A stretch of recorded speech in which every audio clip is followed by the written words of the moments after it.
Ito naman yung ating mga tanglad. No? So, ayan, ano. Tuloy-tuloy yung kanilang paglaki. Siguro abunuhan na lang to. Ayan.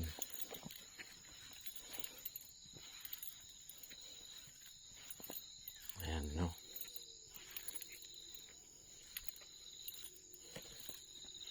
Mas okay bilhin yung mga, suggestion ko lang, medyo mahal ng konti.